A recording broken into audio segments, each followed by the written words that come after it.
বিয়ের বাড়িতে যখন বরযাত্রী লইয়া গেটে যায় তখন যে চাঁদাবাজিটা শুরু হইয়া যায়, এটা কি বাংলাদেশে কোনো আইন নাই? বাংলাদেশে কোনো কোনো আইন, কোনো বই পুস্তকে কি নাই? এই চাঁদাবাজি বন্ধ করার মতো কারো ক্ষমতা নাই? এটা এক ধরনের চাঁদাবাজি না? এই যে বিয়ের বাড়ি গেটে যখন যায়, বরযাত্রী যায়, তখন কিছু অকুলের লোক, মাইয়া পক্ষ লোক দাঁড়াইয়ে থাকে চাঁদা নেওয়ার জন্য, টাকা নেওয়ার জন্য, সেটা পরবর্তীতে খাইবে, ঝোলা দেবে। পোলারা একটা কথা কি, আন্দোলন করব, শাহবাগে যাব। শাহবাগে যাব কিসের জন্য? এটা হইলে পোলাগো আন্দোলন কিসের জন্য? এই যে গেটে গেলেই চাঁদাবাজি শুরু হয়ে যাবে, 10,000 5,000।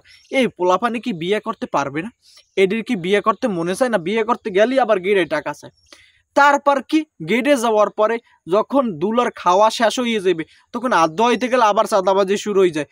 তারপর আবার কি, আবার রাইতে আর এক চাঁদাবাজি শুরু হয়ে যায়। এই যে চাঁদাবাজি, এগুলো কি বন্ধ হবে না? এগুলো কি কোনো আইন পুস্তকে নাই? এই এই এই চাঁদাবাজি কি বন্ধ হবেই না? এটা কেমনে মানা যায়? মানা যায় না বাবু, মানবো না। এটা আন্দোলন করবে এক দফা এক দাবি। এই চাঁদাবাজি যদি বন্ধ না হয়, তাহলে বিয়ে শাদী আর হবে না। বিয়ে শাদী হবে না, একদম চুপ থাকবো, কোনো কথা। কারণ কিসের জন্য আমরা চাঁদা দেবো? হ্যাঁ, চাঁদা দেবো কিসের জন্য? বিয়ের বাড়ি গেটে গেলি, ওদিকে কতরি কি সুন্দর সুন্দর টমেটোওয়ালা গাল লইয়ে খাড়াই থাকে, যে কি সুন্দর ওই ময়দা ময়দা মাইখে খাড়াই থাকে, যে চাঁদা দিতে হবে, টাকা দিতে হবে। এখন ওদিকে ছোট ছোট হালি দুলাই চিন্তা করবে, আবার যারা সাথে যাইবে তার বন্ধু বান্ধব ভাই বেড়াদার কিবেন কি সুন্দর বেইনেরা খাড়াইয়া রইছে, এদের আবার যদি টাকা পয়সা না দিই, তাও একটা কেমন দেখায়। এই চাঁদাবাজি কি বন্ধ হবে না? ওই বেড়ার সামর্থ্য আছে কিনা? তোরা 10,000 চাও, এখন ওই দুলার 10,000 টাকা দেওয়ার সামর্থ্য আছে কিনা এরা দেখবি না তোরা? এই যে চাঁদাবাজি করো, ওখানে গেটে যাইয়া তোরা দুলা, মানে তোদের আত্মীয় স্বজন, তোরা ওই বেড়ার দ্বারে মাইয়া দিবি, তার জন্য ওই বেড়া দিতে তোরা টাকা নাও। যদি ওই বেড়ায় মাইয়া তুই তখন আইয়া পড়ে, তখন তখন মান সম্মানটা কোথায় যাবে? এটা চিন্তা করছো? চিন্তা করছো একটাবার? যে পোলাটা যদি তখন রাগ হইয়া স্যাত করে আইয়া পড়ে, তখন অবস্থাটা হইবে কি? এটা চাঁদাবাজি হচ্ছে না? এটা কি কোনো উকিল, ব্যারিস্টার, জজ, তারপর বাংলাদেশের প্রধানমন্ত্রী, বাংলাদেশের উপদেষ্টাগণ, বাংলাদেশের আইন শৃঙ্খলা বাহিনী, এরা কেউ দেখে না? এদের নজরে পড়ে না এই যে চাঁদাবাজি শুরু হয়? দুলার মানে খাইছে, সেটা ভালো কথা। ওবার কি আর দেওয়ার মতো ক্ষমতা নাই? ওবার কি ওই দিন আর দোয়াই দেওয়া লাগবে? এই পৃথিবীতে যখন ওই দুলাই যখন খাইতে বইবে, তারপরে খালি ওই দিনই কি আদ হইবে? আর কি আদ হয় না? তারপর বিয়ের পর থেকে কি দৈনিকই আদ হই দেবে? এটা মানি না, এটা কোনোভাবে মানবো না।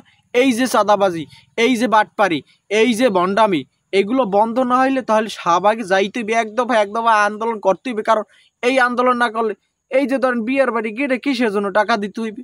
কিসের জন্য দিতে হইবে? কোন প্রশ্ন দিতে হবে? ও বেড়ার মানে ওই বাড়ির আত্মীয় স্বজন, ও বাড়ির জামাই বেড়ায়, ওই জামাইয়ের কাছ থেকে কেন টাকা নেবে? এটা মানি না, এটা কোনোভাবে মানবো না। কারণ ও জামাই, নতুন জামাই গেছে, আরো আপ্যায়ন করবে, আরো মিষ্টি হইবে। আবার কি, বেড়া যে যাইবে সেটাই জোলা, যে বাবাটাই ওদিকে মিষ্টি মুষ্টি খাওয়াইয়ে বেড়া তাড়াতাড়ি বিদায় করবে, হেডা না করিয়া ওদিকে করে কি, তার কাছ থেকে উল্টো টাকা নেয়। মনে হয় ঠেকছে বেড়ায়, বিয়ে করতে যায় ঠেককে পর যখন টাকা দিতেই হইবে তারে। চাঁদাবাজি নেন যারা বইছে, ওরা মানে চাইছে, ওরা দিতেই হইবে। যখন একটা চাঁদাবাজ, যখন একটা বেড়ার কাছে টাকা চায়, তখন মানে ওটা কষাকষি করে না? চিংড়ি মাছ কিনতে গেলে যেমন কষাকষি করে, দাম কষাকষি করে, তখন আবার ওই গেটে বইয়েও কষাকষি করা লাগে। এটা মানি না। এই যে এটা মানবো না কোনো। এই চাঁদাবাজি, আইন শৃঙ্খলা, বাংলাদেশে পুরুষ নির্যাতনের কোনো কোনো সাক্ষী নেই, কোনো আইন নেই, কোনো কিচ্ছু নেই ভাই। এটা মানি না। এই যে গেটে এই চাঁদাবাজি যদি বন্ধ না হয়, বিয়ে শাদী হবে না।